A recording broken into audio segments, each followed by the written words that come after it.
It's just showing on y'all side when it's ready. All right. Is it showing live on y'all side? All right. Can y'all see it? Yes, ma'am. So, good evening, Facebook, YouTube. We are ready to begin our first portion of our Juneteenth celebration. Fort Valley State University. We have with us Mr. Ted James and Illinois, and they will be led in discussion with the questions that some of our students put together by Mr. Garen Walker, a student of Fort Valley State University. Mr. Walker, you have the floor. All right. So it's great to have you, Mr. James and Amari. Thank you for joining us on our first night of our Juneteenth celebration. So tonight we're going to tackle a few of the political views and also get your insight on some political awareness for not only our students, but all those who may be tuning into our live tonight. So we're first going to start off. I'm just going to let you guys introduce yourselves, a little bit about yourselves, and then we'll go right into the question. Amari, you can lead us off. Okay. My name is Amari Fenoy. I am recently a graduate of Spelman College, where I originally served as the president of the chapter for 2 years. And now I am the state conference president. Been serving this capacity for about a year now. And prior to that, I was the vice president of the Georgia Youth College Division. I also serve some national roles as a national civic engagement trainer and just several roles with NAACP. All right. Thank you. Representative Jane. Thank you, Garen, and thank you, Amari. Thank you for inviting me. My name is Ted James. I'm a Louisiana State Representative serving in my third and final term. I'm a two-time graduate of Southern University, received an accounting degree as well as my law degree from Southern University in 2006. Currently serve as the chair of the Criminal Justice Committee in Louisiana House of Representatives. And just so happy that you guys invited me, and thank you for even elevating this type of conversation around Juneteenth and just bringing this type of conversation to your student body. All right, thank you guys. So the first question that I'm going to ask you guys tonight is, in the age of modern technology, do you think that voters should or should not have the right to vote electronically?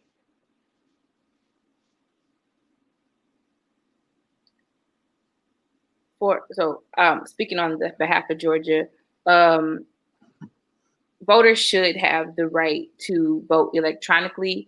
But the thing is, how are the systems set up for those certain individuals voting? So I know here we turn to an electrical system to where we have vote suppression issues still again on June 9th. So I just think as long as we re-examine the process of counting those ballots and how they're actually implemented, I think that's an important piece to have that discussion before we talk about electronic voting, because that's another area for another, issues with vote suppression.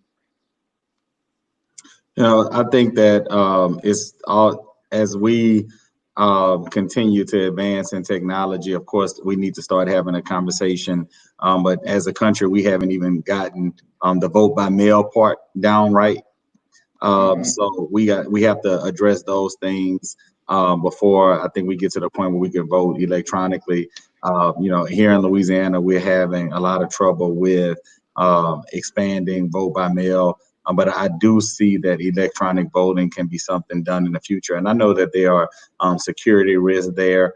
But if we can do a lot of things electronically now, be it, major purchases, be it, sign up for, passports and all these different things. So I think that at some point we should be able to get there.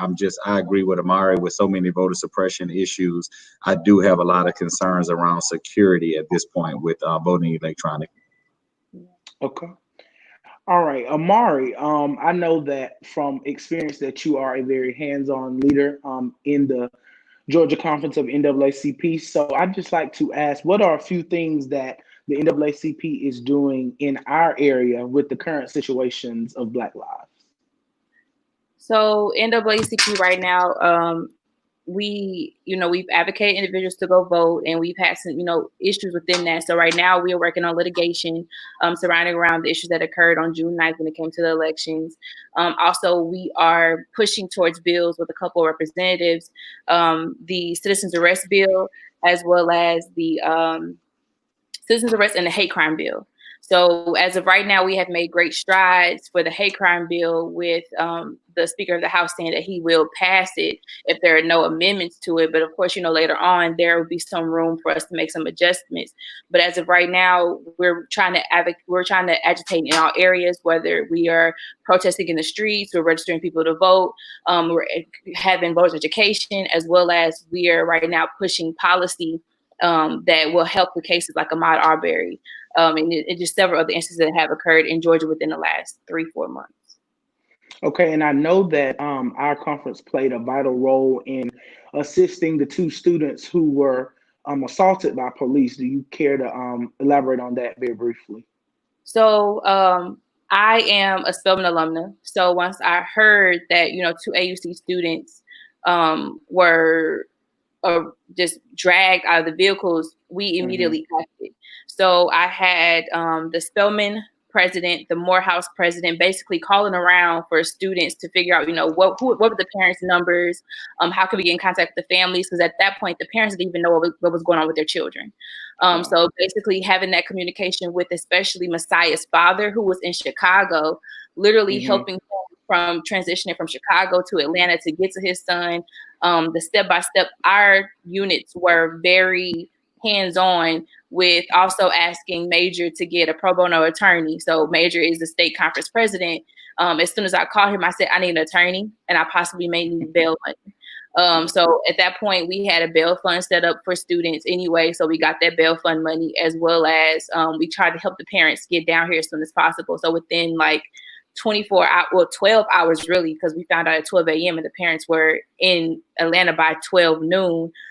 We were just really trying to rush through that process, but that was students at the hands of that work. And I don't think people realize how important students' roles were. We were the ones who made those phone calls. We were the ones who kind of put in that action and also made connections with the family. So we played major roles, especially Spelman and Morehouse. And also reaching out to the state, not the state presidents, to the college presidents, because they were not aware of the issue either. Okay, and while we're speaking about police, Representative James, how do you feel about the defunding of police? And when I say defund, when you say defund, typically people mean just to vanish totally, which when I speak of defund, I'm thinking of a reallocation of funds for educational programs, improving communities, and improving sidewalks and roads in low income communities, things like that. So what is your take on the defunding of police? I'll tell you this, in this climate, the fact that you had to go through and give a whole disclaimer, people know what we mean by defund. There are folks on the other side that like to make and try to change the direction of the conversation about, trying to enact meaningful reforms. But I remind them, we've defunded education a lot in this country, right? Where I am in Louisiana, we defunded education for 8 years, and we had students paying higher tuition. So let's not act like this whole notion of defunding certain governmental entities is new and novel. But you asked me, do I support it? Today, I'll give an example. I'm the chairman of criminal justice, and we had a resolution regarding body cameras in one of the parishes here in Louisiana, and the sheriff, of course, I would love body cameras, but it's for us, it's just about the cost. The cameras cost this much, and then to store the cameras, it will cost us a couple $1 million. But when you talk about defunding, stop buying pepper bullets, right? Stop buying tanks, stop buying military gear, and stop paying overtime for police officers to sit in the courthouse all day, when you could be defunding those certain things in your budget and use that to fund body cameras. You can use those things to enact certain programs in the community where you're responding to certain things, and you're enacting or employing community members to go out there and help de-escalate. A lot of people, like to criticize when certain members of the community are working with law enforcement, but we know that in certain communities, there are certain people that have a certain level of clout. And if something happens in the community, those community folks that work with the law enforcement agencies can get answers a lot faster than a police officer that can get answers a lot faster than a district attorney, or even, someone like myself, an elected official. There are people on the ground that police law enforcement agencies employ. So when we talk about defunding, this is not anything new. And I fully support deploying those resources and defunding certain programs, especially those programs and those initiatives that help officers continue to show themselves as a military style anti-community department, when they could be using those resources to community programs and put those dollars on the ground. Okay. So what is the prosecution process, if any, for police officers when they commit murder? You know, the key part of you said, if any, what we're seeing in very few instances, there is no prosecution. Right? I'm not as familiar with the laws in Georgia, but you know, here in Louisiana, we have various sets. So our police departments operate under union agreements, and there's a police officer bill of rights.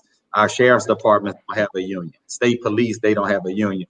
But those police departments, if there's an issue, and let's just say, Garen, you are a law enforcement officer and you shoot and kill someone, under Louisiana, the police officer bill of rights, you have a 15 or 30-day window in which you do not even have to answer the questions of a police department, right?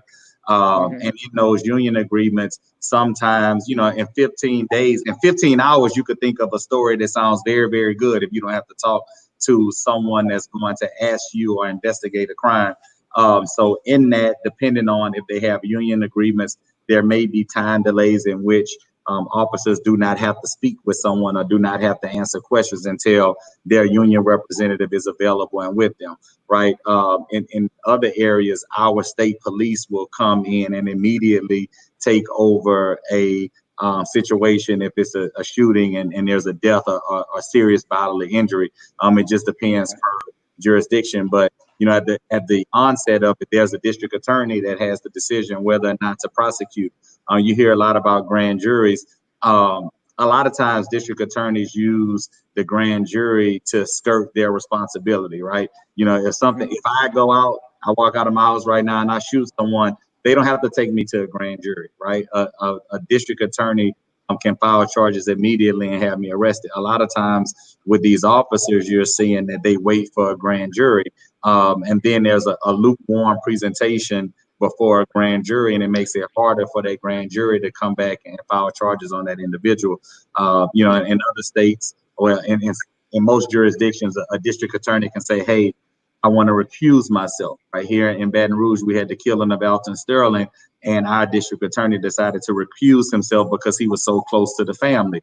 So then it went to either a special prosecutor or the attorney general. And at that point, the attorney general can make a decision up or down whether or not to prosecute. That's why I think it's important that we enact either a community board when there's an officer involved shooting. In New Orleans, they have independent police monitors that take over those cases the moment that they happen. But that's only because New Orleans had so much trouble. They're under a federal consent decree, so they were mandated to do it. Thank God that they were. But you don't see those situations in police departments across the country unless the federal government has directed them to do so. Okay, thank you. Amari, in NAACP, we really stress the importance of voting and voter registration. So we tell and encourage not only people our age, but people of all ages to register to vote. But then what? After we register to vote, what do we do? After you register to vote, you advocate for policy. After you register to vote, you continue to vote. I don't think people understanding that voting is a constant rotation. Like you vote federal, you vote local, you vote state. So it's like you're constantly using your voice with voting, but as well as, okay, we're registering you to vote. It's also your time to go ahead and advocate on the behalf of your community in terms of what policies affect, who you voted for. So in the case of Ahmaud Arbery, you vote in the DA. Several DAs recused the case. So understanding the education portion behind that piece and understanding even though you're registering to vote, you have to have the education portion of it. So after we register people to vote, we have to have those educational pieces behind it of, this individual's on the ballot. This is what they do. This is how they impact your community. Furthermore, go ahead and pass the information along. And then also when it comes to, like I said, policy, advocating for certain policies, because even though we're voting for individuals, we're also voting for, other things that may be on the ballot. So just the education piece of it all has to be a constant rotation, not just the, okay, I registered to vote. Now what? It's that constant, okay, I registered to vote and now I need to educate. Now I need to educate myself. Now I need to educate others. Now I need to advocate. And advocacy happens in multiple ways, whether it's calling, writing letters, or just, posting something that matters to individuals to help them, continue the movement.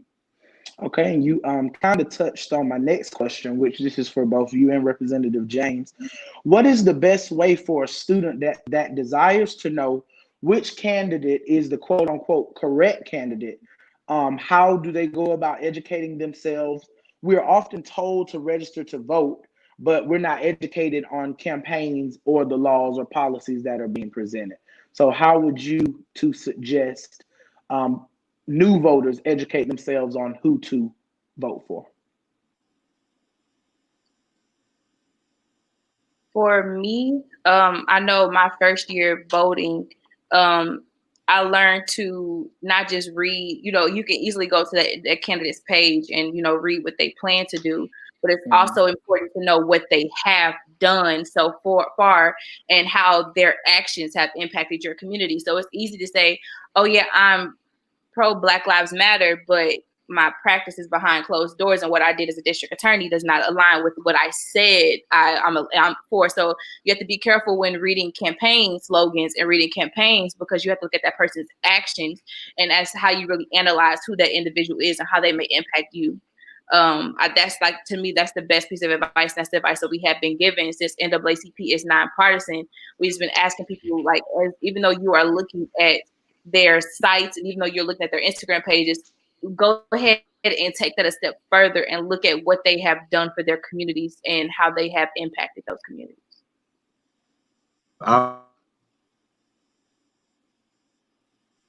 Muted. Sorry, I'm muted myself. I would agree 100%, but I think that to take it a couple steps back, we all just collectively, especially those of us who are in elected office, we have to do a better job of informing the electorate of our responsibilities, right?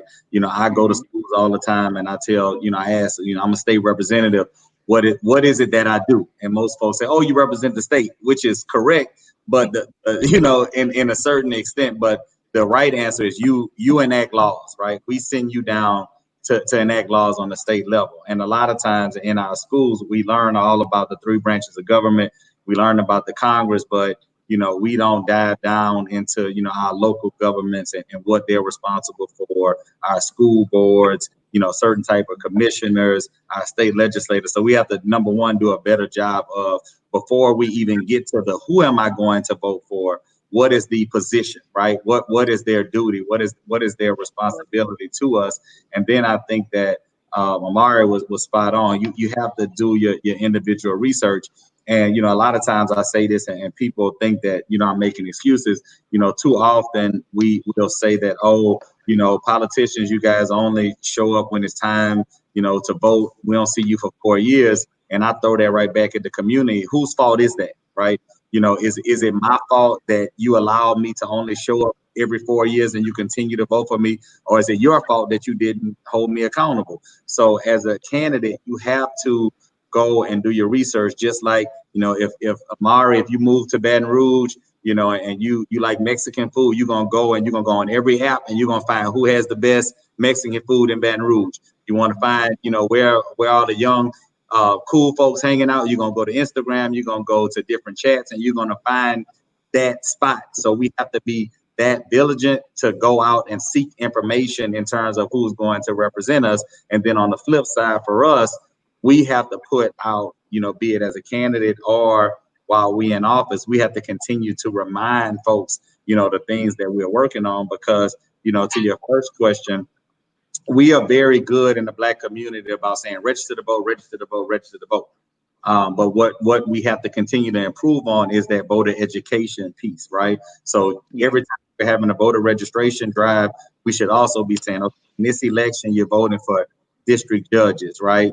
in this election, you're voting for a school board member. School board members control billions and billions of your tax dollars. So we have to improve upon that piece, because as hard as it is to sometimes push people in our community to vote, that's actually the easy part, just to get folks registered. The hard part is to really pay attention to the issues, to know that you're not only just voting, but you're voting for someone or something, if it's some type of proposition that's beneficial to you or your community or your organizations, your race. So it's a shared effort that we all have to do, because our civic responsibility doesn't just end at the ballot box.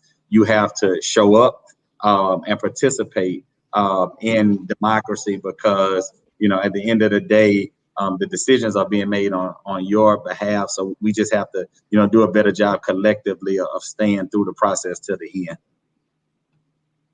All right. Why is the KKK not considered a terrorist group in America, and how are they able to still legally host and have meetings? That's a great question. And, I'll tell you, like over the past, there have been attempts to, we keep talking about the NAACP. There have been attempts in Congress to label the NAACP as a terrorist group, right? And especially now in this climate with, the person that we have occupying the White House, someone that just has very few morals and is really just, always trying to incite different things. But I think that the KKK is not being labeled as a terrorist organization, quite frankly, because those folks on the federal level probably haven't worked hard enough to get them labeled such, right? And if that's a thing that we want to seek, you got to know that's not something that I can help with outside of just being an advocate. Our members of Congress, those are the folks that, and our federal government officials, those are the folks that we need to, be contacting in order to, have the KKK labeled as such, so we'll get that added protection from our government. Okay. Amar, just a few weeks ago, you shared a post to your Facebook page, and if you don't mind, I'd like to read it. It says, "If you're sitting around and acting like nothing is going on, you are part of the problem.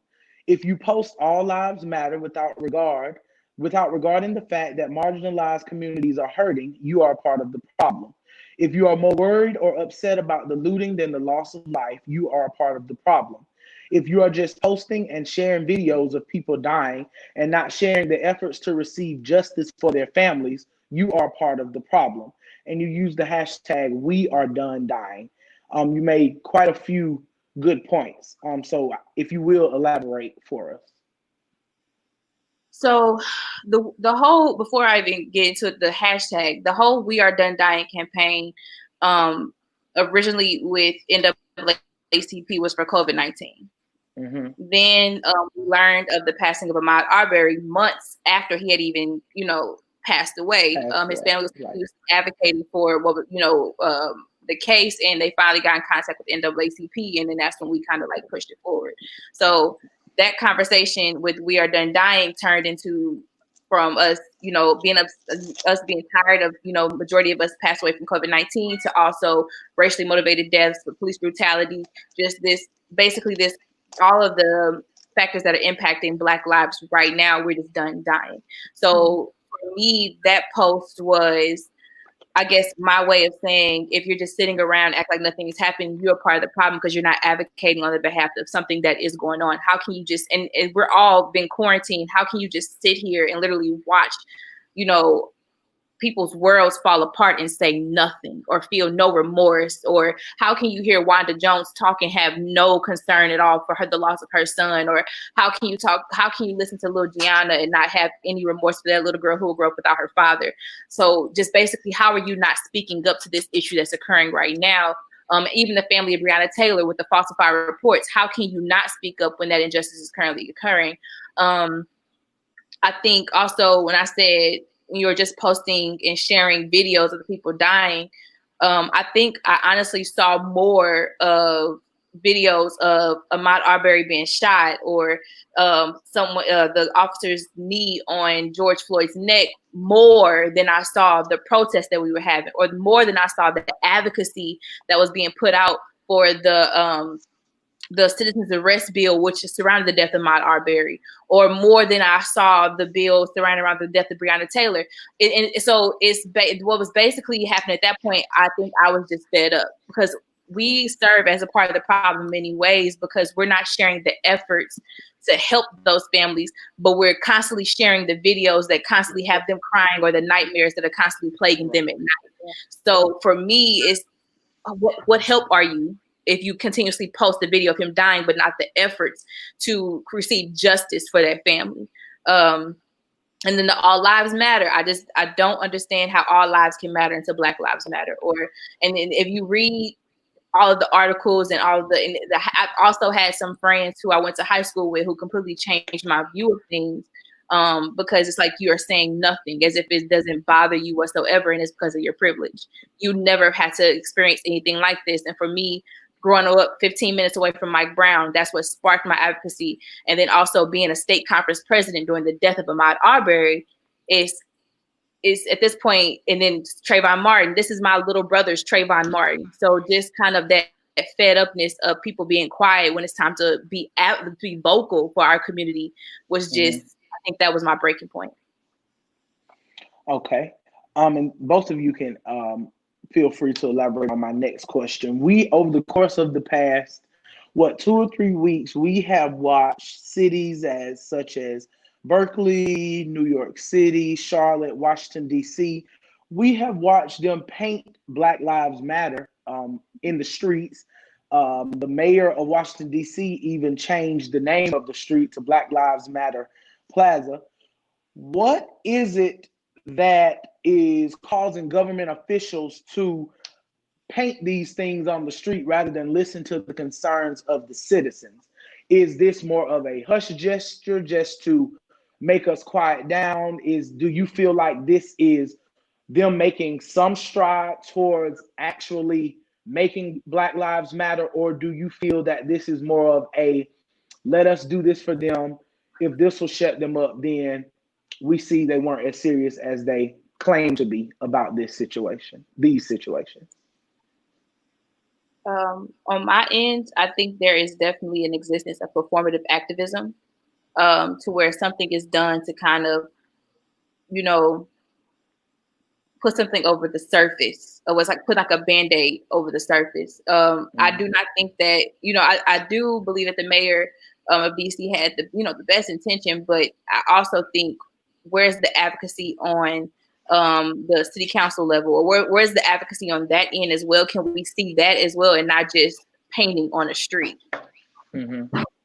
Yeah, I agree. I think that a lot of it, just like all of these corporations that are posting these nice messages, and the Netflix of the world and Apple Musics that have our certain types of music streaming, and it's on the citizens in those communities. Are you just going to accept the name being changed or letters being painted on the street? Are you going to continue to push for the necessary change?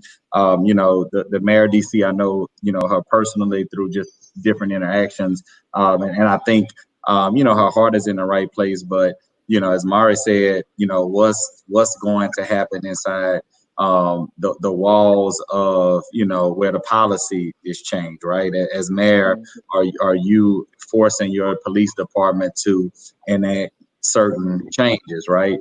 Are those streets leading to governmental halls where folks feel comfortable going in because they know that their concerns are going to be heard? Now, the other side of it is, I think that for those who have been marching all across the country, when they see things like that, they are seeing that, that there are some actions being taken, because a lot of times, people protesting has never solved a problem. Protests expose a problem and get people to see it. But it's the work that's done after the protest that really, really, really, makes a difference. No law has ever been changed at a protest, right? No officer has ever been prosecuted at a protest. No officer has been convicted at a protest. So, but I do think that when we see these things, there's something, and I keep asking, like, it's just it's something just different about George Floyd. For me, I felt the same way with Eric Garner, and I felt the same way with Trayvon Martin, the same way with Alton Sterling. But it's folks that are on the other side that are finally seeing and feeling what we felt. And I think We that feel all along. Yeah. one of it is guilt versus shame, right? Like when you're ashamed, it's like I'm a good person, but I did something wrong, but I still think I'm a good person. But when you're guilty, you know that like, man, I've just been wrong, and I'm questioning whether or not I'm a good person because I have so much guilt. And that's the question that folks are going to have to answer in the upcoming months when the protest might subside, but it's time to really do the work. Yeah. So a few days after the passing of George Floyd, we learned that the officer that killed him had a history of multiple misconduct with several different citizens of all race prior to his encounter with George Floyd. So, two questions stem from that statement. Why wasn't he fired a while back? And will there be a board that reviews past misconducts of police officers? Do you or do you not think that community members should be allowed to partake and be a part of this particular board?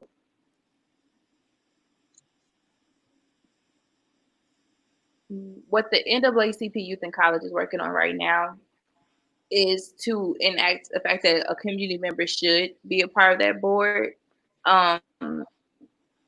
because that's not just unique to George Floyd's case. It's also unique to the case of Mr. Brooks in Georgia, who passed away at the Wendy's Friday. His officer had 12 counts against him. So there definitely needs to be some sort of accountability from the community when it comes to the police force and the board. So I definitely believe that there should be a community member, but it's also important on what community member is selected and how they're selected to serve in that capacity. Okay. Yeah, I think that one of the things we have, and it varies by jurisdiction. We have I authored a law in 2017 that basically said if an officer is convicted, he loses his post certification. So in Louisiana, every law enforcement officer, no matter if you're a sheriff or a Southern University police officer, you have post certification, which is basically like your driver's license, right? So if you are convicted, you lose that post certification, because what we found, not only are officers continuing to commit bad acts, but sometimes they're allowed to commit bad acts in Baton Rouge and then go to New Orleans, right? Or they could be in Atlanta and then go to Augusta. But the problem is we don't ever get to the conviction part. So I think that number one, we have to be shooting for a consequence for those officers that continue to violate folks' rights, continue to have these complaints, so that they are not able to continue to police the streets. In many situations, like here, I'll keep going back to different unions. We have finally we have a police chief that will discipline officers and fire officers, but we have a union that continues to either reinstate or change the discipline that the chief enacts. And many of those officers are able to continue on the job. So we just have to strengthen those laws around, how union agreements work. We have to give, our chiefs and elected sheriffs the autonomy to hire and fire without officers being able to stay on the force, because we're seeing it. The officer that killed Alton Sterling, he beat up a high school kid a few months prior to that. And we found out that there were emails from when he was in the academy that his training instructor basically said this dude should never be a police officer, and he continued to do that. And then what we saw on January, July 5th of 2016 is, within 10 seconds, he pulled up on Alton Sterling and said, BITCH, I'm gonna kill you. And then 30 seconds later, he fulfilled that promise. And that's somebody that should have never been, behind a badge from day one, but we also allowed to continue to just continue to police our streets with, multiple infractions.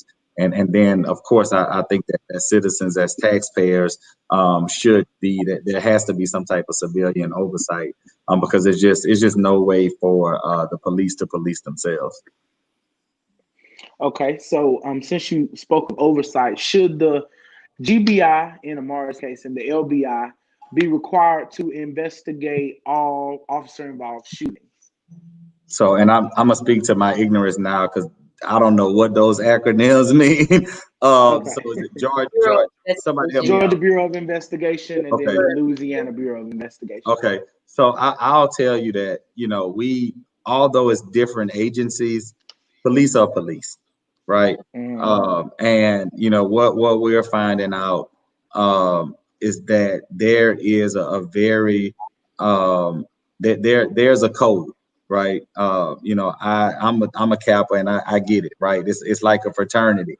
All right, but there's not, like, I am not going to be silent if one of my frat brothers goes out there and rapes a young lady, right?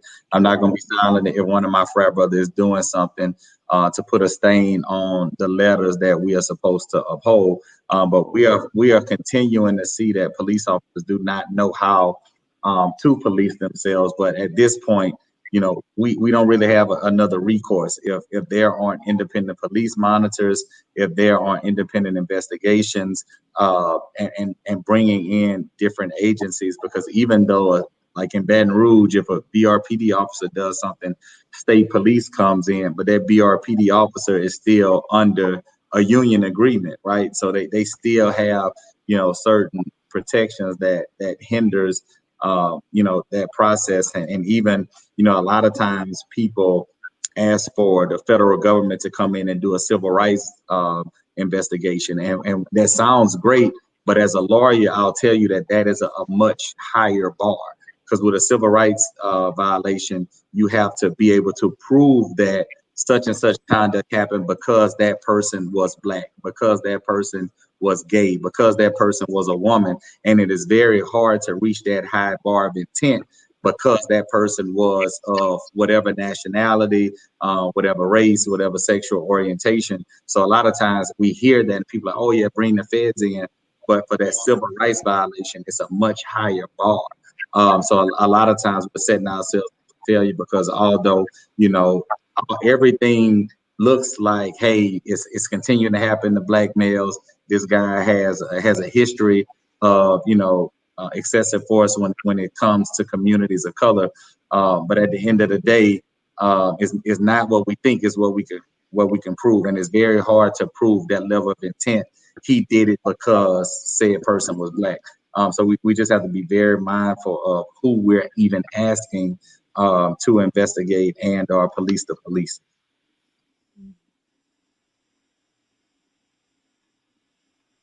Great point. That's a great point. But I know for our case here in Georgia, we have had more action from the GBI than we have had from, I guess, district attorneys. So the Brooks case is actually very unique because Attorney Paul Howard went ahead and charged the officer involved in that case. But in other areas, so I think it's a touchy situation. In other areas, the GBI is the one who we had to rely on to actually, the investigation, to actually push for the charges. So I think it's a case by case situation. I think it also determines. It's determined by who is in that position of the district attorney to go ahead and apply those charges. Yeah, and I agree. And with like last year, I worked on Kamala Harris's campaign, and everybody, Black people, oh, we don't trust her because she was a prosecutor, and we have this issue when Black folks are prosecutors, but we need it, right? And in all these cases, when Black folks are making those decisions, you have somebody at the table that understands. So, and I remember when I was in law school, folks like, oh, you defense or prosecution? I'm like, oh no, I'm not a prosecutor. But as we continue to see those cases, it is very important that we stop pushing Black folks who are lawyers away from being prosecutors, because we're continuing to see, just like you guys in this case, Black prosecutors are stepping up and making those choices to prosecute officers. So after the recent death of Toyin Salute earlier this week, why aren't reports of sexual assault and sexual misconduct being taken more seriously? And what necessary precautions can be put in place to assure that victims are safe?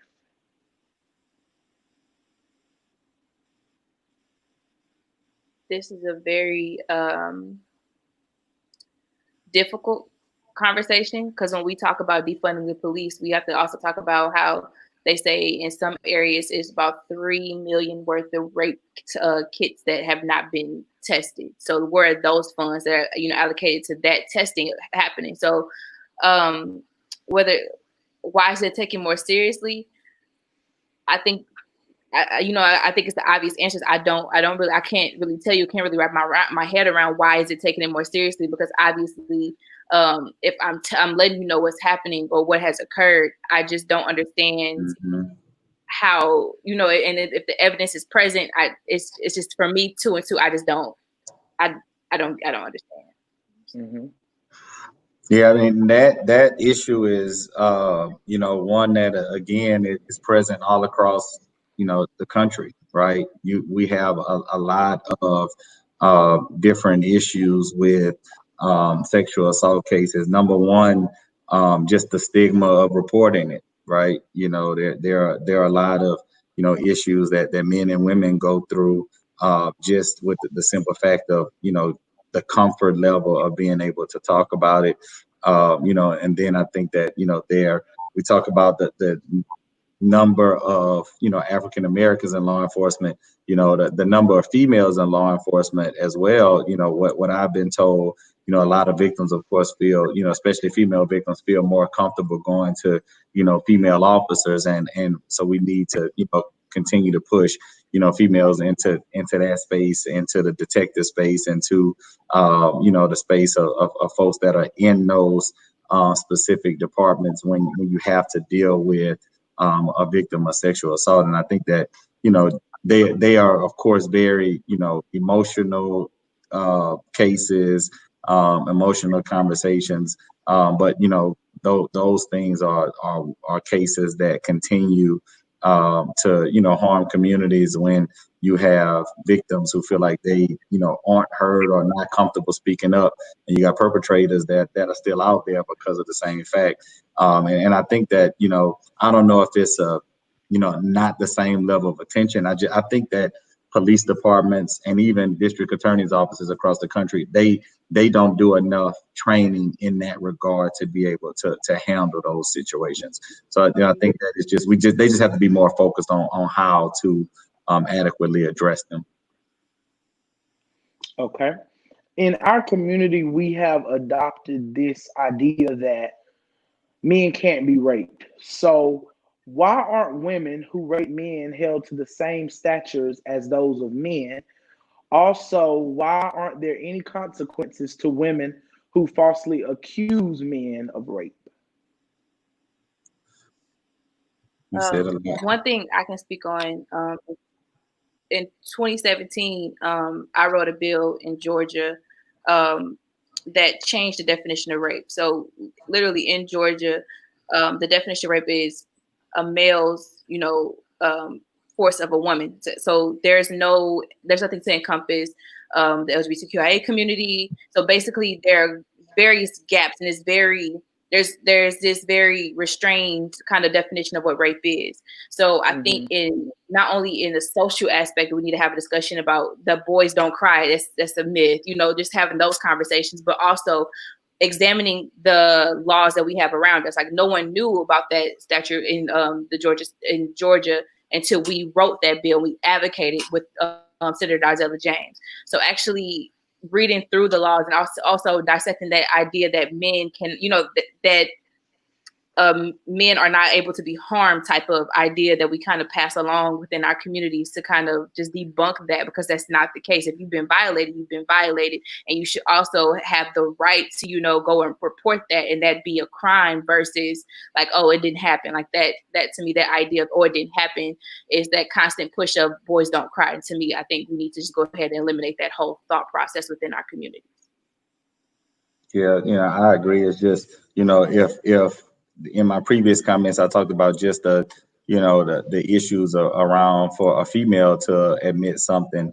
Too often we're so big on trying to tell a man, what a man should or should not do, and the stigma around it, prevents folks from, being comfortable talking about certain things, regarding sexual assault. And when we talk about rape, rape isn't always just the act of physical penetration. There are different grades of rape, and that's the first thing we have to be able to mention there.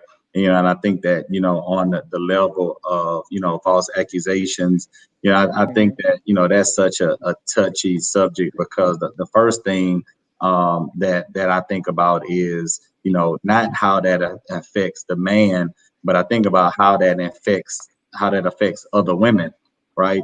Those that are continuing. I'm not gonna say continuing, but if there's a false accusation because such and such person made you mad, or whatever it is, that hurts the ability of someone who is truly harmed to be able to get their story out, because it's clouded by folks that are being 100% truthful.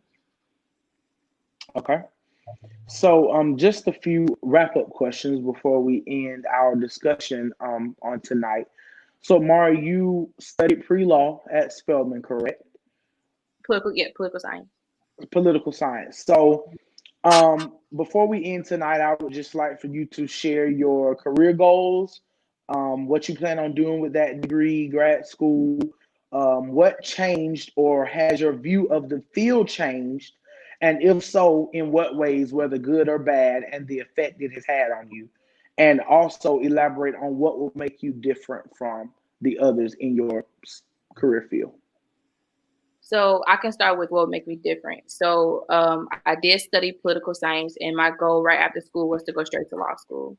For me, I felt as if I could not do that because there was other work in between it to actually figure out what exactly I wanted to do.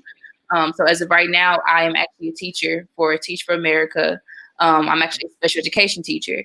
My goal is to actually put myself in that situation, because I also want to be a policymaker. My goal was to put myself in situations to where I can actually understand the needs of that area before I go out and say I want to be an attorney, or before I go out and say I want to run for this district and, a senator. For me, it was go in and figure out what are the needs, and also help with, changing those inequitable experiences for students. So now when I walk into the classroom, my students, oh, you went to Spelman, they have multiple questions, because for them, their family members may not have gone to college. So I think being that representation in the classroom for me, as well as trying to take that and, moving forward when it comes to, okay, yes, I do want my law degree. Okay, yes, I do want to run for office. That was important for me to actually get my hands dirty and to figure out what are the needs. My view did change, as I mentioned. I was going straight to law school, but my time as an educator has actually taught me more than what I thought that I would be going in and teaching. And in the ways of good and bad, it has affected my decision to go to law school, because me serving these 2 years, it has changed my view on what I want to do. So I do want to be a prosecutor. And I do want to be a civil rights prosecutor. So I do want to be either a DA, or I want to actually serve in a capacity of a senator or representative in Georgia. Okay. All right. Representative James, do you think that there should be term limits on state legislators? And you could also share a little bit of what is happening in your area, or discussions you have had with your government about police brutality and civic unrest. Yeah, I'll tell you that, we have term limits here. I know you guys don't. But, for me, we could, I get 3 4-year terms. I think that and my views go back and forth on it, right? There are some folks that get in office and say, oh, well, I don't think that there are term limits. And then some folks will say, oh, we have term limits every 4 years. They're called elections. But, I know how hard it is to beat an incumbent, but I also know a lot of incumbents who've been beat. I've helped to beat a lot of incumbents, but I do think that what I've seen here with the impact of term limits, I've seen a lot of institutional knowledge leave, and I've seen a lot of different people because like the special interest groups, those lobbyists, especially those business lobbyists, they've been there for 20 years. So when you get a group of, like right now in the House of Representatives, we have 40 new members out of 105, and they don't even know where all the bathrooms are. So they are influenced strongly by those special interest folks that have been there. But I also think that there's something to say about, fresh and new energy. And that kind of leads me to, what Amara was talking about. And, it's so refreshing to hear, young people talk about, I want to go and learn first, right? Like, too often we just want to jump into stuff. And for me, I worked in the state capitol for 8 years, well, for 6 years in 3 different capacities before I ran. So it's like learning the system, learning how to get things done, learning who, and then most importantly, being there to hear what's important. And I think a lot of times, we don't do that because we get an idea in our generation and we think that it's supposed to happen in our time and we don't do the work.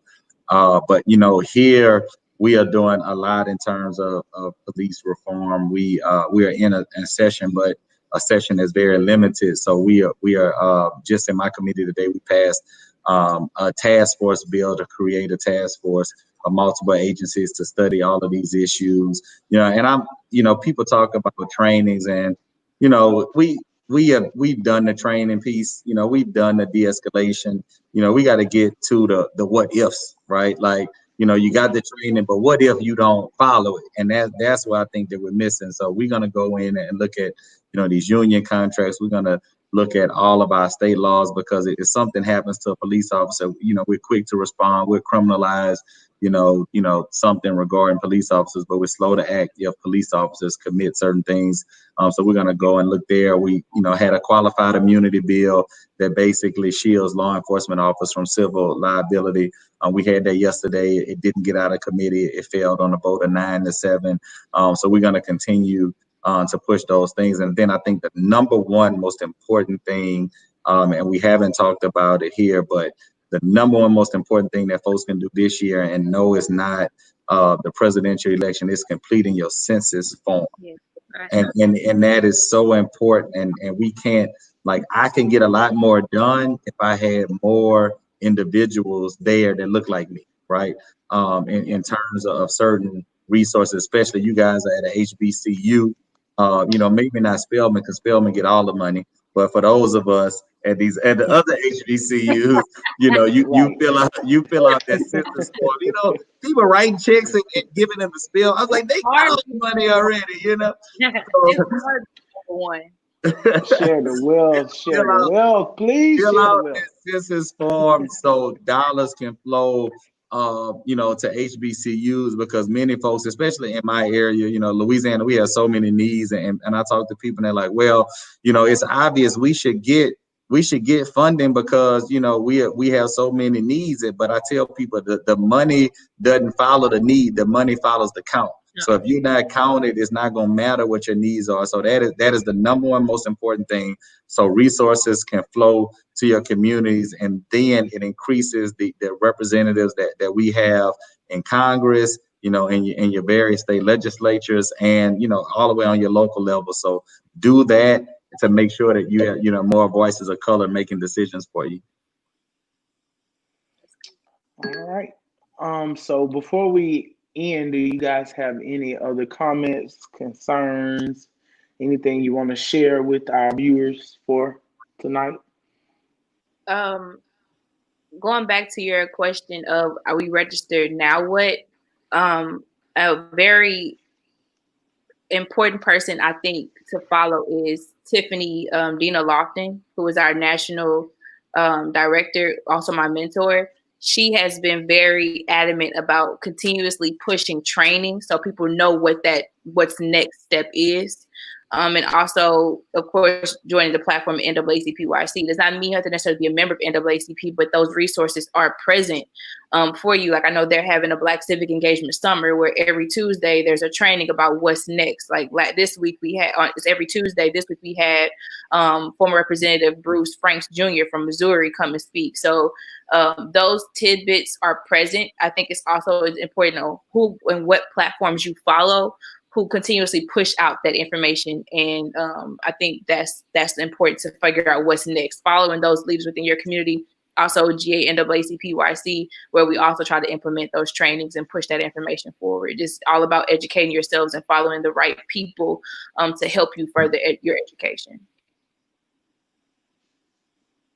Yeah, I mean, I'll just say, especially to your generation, and I'm looking at some of the comments. What we need to do is be focused on the movement and not just the moment.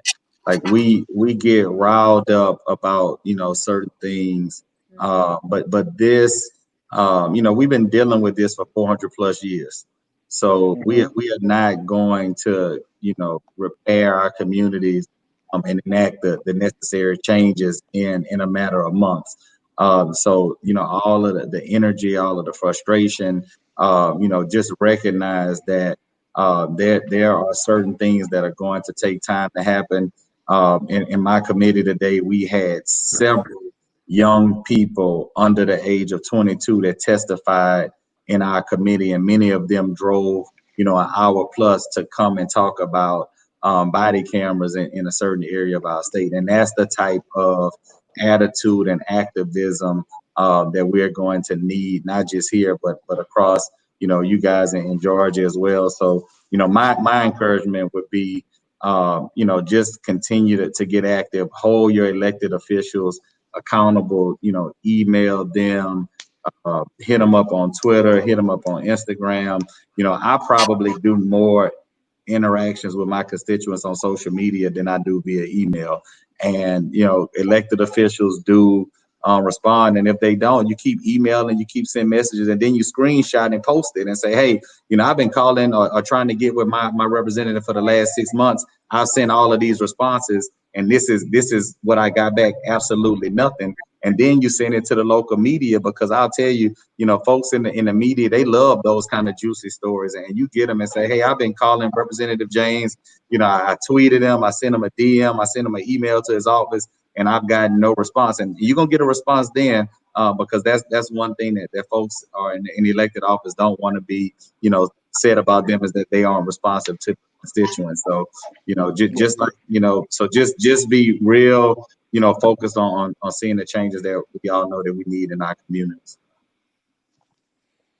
All right. We want to thank both of you for a wonderful information-filled panel tonight on political views and voter awareness. We want to thank those of you that tuned in. We hope that your questions were answered.